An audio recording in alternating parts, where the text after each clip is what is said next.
Hello' guys, welcome to মোৰ YouTube channel.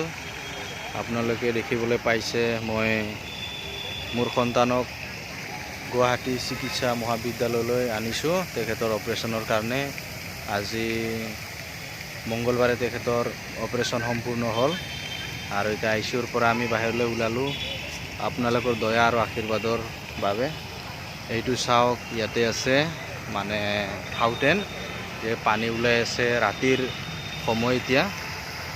এইটো চাওক, ইয়াতে আছে মানে হৃদয় বক্ষ আৰু স্নায়ু বিজ্ঞান কেন্দ্ৰ, আৰু এইফালে আছে মানে গুৱাহাটী নগৰবিলাক, আৰু পুৰণি যিটো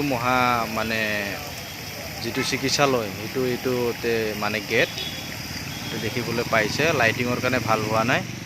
আৰু এইটো আছে মানে নতুনকৈ হৈ যোৱা কেঞ্চাৰ হস্পিটেল। এইটো চাওক, নতুনকৈ হৈ যোৱা কেঞ্চাৰ হস্পিটেল, মানে যথেষ্ট ভাল আৰু দেখিবলৈ সুন্দৰ আৰু লগতে বহুত চাফ চিকুণ।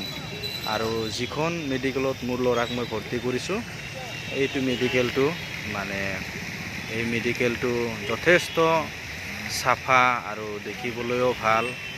এই মেডিকেলটোৰ নাম হৈছে ছুপাৰ স্পেচিয়েলিটি বুলি কেনে GMC। আৰু লগতে পিছফালে আকৌ মেডিকেলবিলাক বনাই আছে। এইটো চাওক, এইটো আৰু এইবিলাক চাওক, মানুহবিলাক দেখিবলৈ পাইছে গুৱাহাটী মহানগৰ। আৰু ইয়াতে যোৱাকালি মাননীয় মুখ্যমন্ত্ৰী হেমন্ত বিশ্ব শৰ্মাই যোৱাকালি আহিছিলে। কিবা এটা হয়তো ৰোগীৰ কাৰণে কিবা এটা যন্ত্ৰ মুকলি কৰিবলৈ আহিছিলে।